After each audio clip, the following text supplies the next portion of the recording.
ওগো চলো না আমরা আলাদা হয়ে যাই। আলাদা হলে আধা কেজি খাসির মাংস আনলে তুমি আর আমিই খেতে পারবো। ওই ভাগে ভাগে কাউকে দিতে হবে না। আমার যদি রান্না করতে মন না চায় তাহলে আমরা রেস্টুরেন্টে গিয়ে দুইজনে খেয়ে আসতে পারবো, কারো কথা ভাবতে হবে না।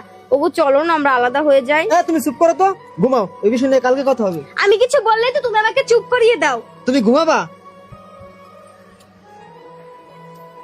কি গো তুমি এসে পড়েছো? চলো না এবার আমরা আলাদা হয়ে যাই। তোমার আর এই একটা কথা আমি কতদিন বলবো? আমার আর এত রান্না বান্না, এত থালা বাসন ধোয়া আমি আর একা একা করতে পারতেছি না। চলো না এবার আমরা আলাদা হয়ে যাই। আমি কিছু বললে তো তুমি চলে যাবা, কোনো কথাই কানে নেবা না। কি গো তুমি এসে পড়েছো? তোমাকে একটা কথা বলবো। হ্যাঁ বলো। চলো না গো আমরা আলাদা হয়ে যাই। আমাদের পরিবারে কত মানুষজন, তোমার মা বাবা আমরা এত রান্না বান্না করতে করতে দেখো আমি আমার ছেলে মেয়েদের ঠিক মতো একটু পড়াশোনাও করাইতে পারতেছি না। চলো না গো আমরা আলাদা হয়ে যাই। এই হাত পা ধুতে যাইতেছি, তুমি বাদ বারো। হ্যাঁ আমি কিছু বললেই তো তোমার মোটে সময় হয় না। জামাই কেমন আছো?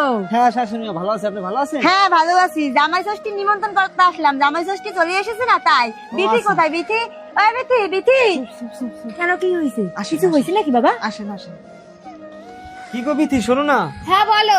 এবার কিন্তু আমার বোনেরা জামাই ষষ্ঠীতে আইতে আছে। আর আমার বোনেরা তো তুমি জানো এই খাসির মাংস খুব ভালো খায়, আমি খাসির মাংস নিয়ে আসবো না, আর ওরা কিন্তু 2-3 দিন থাকবে। কি তোমার বোনেরা আসবে? আমি পারবো না ওদের আদর আপ্যায়ন করে বসে বসে খাওয়াতে। আমি তোমার কতদিন ধরে বলতেছি যে তোমার মাকে গিয়ে বলো যে আমরা আলাদা খাবো আলাদা খাবো আলাদা খাবো। এক তো তোমার মা বাবা আবার সঙ্গে একটা ভাই আছে, তাদেরকে রান্না বান্না করে খাওয়াইতে খাওয়াইতে আমার জীবনটা গেল। এখন আবার তোমার বোন আর জামাইরা আসবে, আমি পারবো না ওদের আদর আপ্যায়ন করে খাওয়াইতে।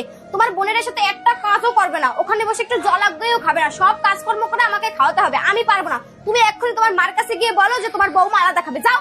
আমি পারবো না পারবো না পারবো না। ছি ছি ছি, তোর মনে চিন্তা ভাবনা এরকম? তুই তুই শ্বশুর শাশুড়িকে খাবার দাবার দিতে পারবি না, আর তোর ননদরা আসলে তাদেরকে আপ্যায়ন করতে পারবি না? তুই আলাদা খেতে চাস? তাহলে তো তোকে এই সংসারে মানায় না। তুই আমার সাথে চল, চল আমার সাথে চল। আরে মা শোনো না। হাই ভগবান, আমি কোথায় আসলাম? ভাবলাম যে মেয়ে জামাইকে জামাই ষষ্ঠী নিমন্ত্রণ করে যাব, শ্বশুর বাড়ি সবাইকে নিয়ে যাবে, আর এসে দেখি মেয়ে আলাদা খেতে চাচ্ছে। চল তুই আমার সাথে চল। ওমা মা তুমি এরকম কথা বলো না মা। বলবো না তো কি করবো? যে মেয়ে একা খেতে চায়, একা শুতে চায়, একা পড়তে চায়, সবকিছু একাই ভোগ করতে চায়, সে কি মানুষ? সে একটা পশুর সমান। চল তুই আমার সাথে চল, এক্ষুনি চল তুই আমার সাথে। ও মামা তুমি আমাকে ক্ষমা করে দাও না মা, আমি আমার ভুল বুঝতে পেরেছি।